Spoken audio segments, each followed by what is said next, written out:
Have you ever heard that phrase, covered by the blood?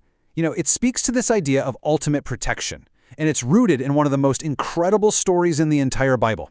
Today, we're going to dive into how this one single act of faith, right in the middle of a terrifying crisis, set up a promise that still echoes for us today.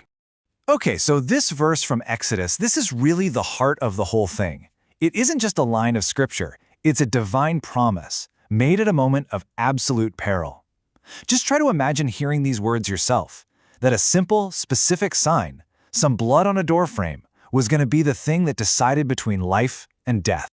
Now, to really get the weight of this promise, we have to go back in time. So picture this. We are in ancient Egypt. The people of Israel are slaves, and their hope, after centuries of brutal bondage, is just about gone. But even in all that darkness, God is getting ready to do something huge, setting the stage for a rescue that would change history forever. You could just feel it, right? The air in Egypt is thick with dread. A whole series of plagues has just rocked the empire to its core, but the worst, the worst is still on its way. This final, terrifying judgment is about to sweep through the land, a shadow of death that would visit every single home. And yet, right in the face of this total catastrophe, God offers a lifeline, a very specific way out for his people. And this event, of course, is the Passover. And what's so powerful about it is what it wasn't. This was not a military victory. The Israelites didn't build bigger walls or raise some secret army. No, their protection came from a place of complete and total vulnerability. It was just a pure act of faith. The only real question was, were they going to trust and obey God's strange, very specific command? And this gets right to the core of it. I want you to notice the wording here. It's from God's perspective. When I see the blood, I will pass over you. So the power wasn't in the blood itself, like it was some kind of magic charm. It was the designated sign. It was the visible proof that the family inside had put their full and complete trust in God's promise. And this promise wasn't some vague idea. No, it came with a very precise set of instructions where every single step was crucial. The whole process was just incredibly specific. You had to get a perfect, unblemished lamb. There was a precise time for the sacrifice. Then you had to apply its blood to the doorframe. And finally, you had to eat a meal in a hurry with your sandals on, completely ready to leave at a moment's notice. Nothing was left up to chance. Every little detail was just packed with meaning.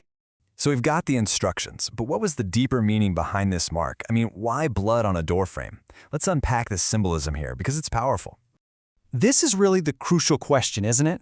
Was this just some random test God came up with? Or did this bloody mark on a doorway carry a message that was meant to last for thousands of years? And the answer is, well, it's pretty profound. The blood itself didn't create some kind of magical force field. It was the evidence of something that was happening inside that house, and more importantly, inside the hearts of the people. It was a public declaration that basically said, we trust God's promise. We have obeyed his command. It was faith made visible for the whole world and for God to see. Wow. When you put it side by side like this, the contrast is it's stark. On one side, you've got a house marked by the blood. The action taken, obedience and faith. The outcome, protection and life. And on the other side, an unmarked house. The action, disregard. The outcome, unspeakable tragedy. The very same night, on the very same street, two completely different destinies, all hinging on one single act of faith.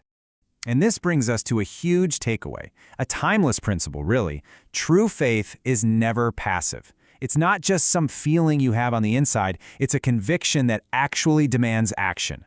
The story of the Passover teaches us that what we really believe is ultimately shown not by our words, but by our obedience. Now, the story doesn't just end there in Egypt.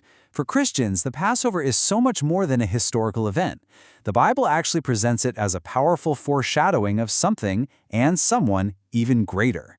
So in Christian theology, every single detail about that Passover lamb becomes this amazing symbol that points directly to Jesus. Think about it. The lamb had to be perfect without any defect, right? Well, that foreshadows what Christians believe to be the sinless nature of Christ. And just like that lamb's blood saved the people from physical death, the belief is that Jesus' sacrifice on the cross offers deliverance from something way bigger, eternal, spiritual death. And this brings us to the ultimate point of the whole story. The parallel is drawn so clearly. Just as the lamb's blood physically covered the homes of the Israelites, the Christian faith teaches that the sacrifice of Jesus spiritually covers the sin of believers, securing their forgiveness. But the core principle, it's exactly the same. a life of faith and obedience, totally rooted in the trust that God has provided the way to be saved. So what does it mean to be covered by the blood? It's this incredible concept that travels all the way from a desperate night in Egypt to a cross outside of Jerusalem.